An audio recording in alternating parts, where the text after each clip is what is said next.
বাংলাদেশের উদ্ভূত পরিস্থিতির মাঝে এবার দুর্গাপুরে পানাগড় সেনা ছাউনি থেকে গ্রেপ্তার এক যুবক। ধৃতের নাম নীলেশ যাদব। পানাগড় সেনা ছাউনিতে মোবাইলে ছবি তুলতে দেখেন সেনা আধিকারিকেরা, সাথে সাথে আটক করে জিজ্ঞাসাবাদ শুরু করে।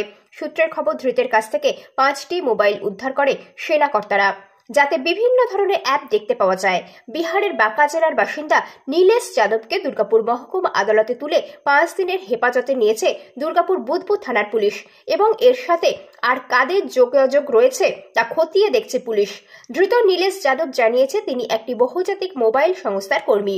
এরপর বুধপুর থানার পুলিশের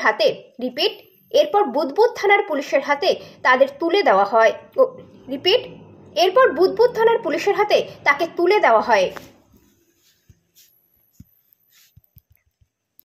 এসেছি আমাদের যে ইলিগাল পন্ড ফিলিং যেগুলো হয়েছিল সেগুলো আমরা আমাদের সাথে বিএলআরও ছিল এবং পুলিশ অফিসার ছিল, আমরা টোটালটা দেখতে এসেছি এবং ফার্দার ইনস্ট্রাকশন আমাদের হায়ার অথরিটি আছে, ওনারাই নেবেন। কোন কোন জায়গা স্যার পরিদর্শন করলেন?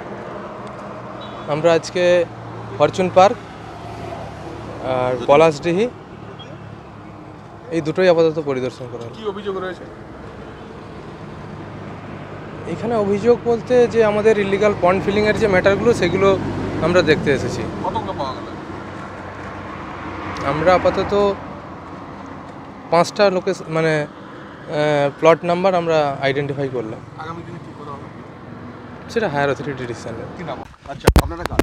আমি এখানে কাজ করি। স্যার এসেছিলেন এবং স্যারকে বললাম কি জন্য এসেছিলেন? পুকুর স্যার দেখাতে বললেন, পুকুর দেখিয়ে দিয়েছি।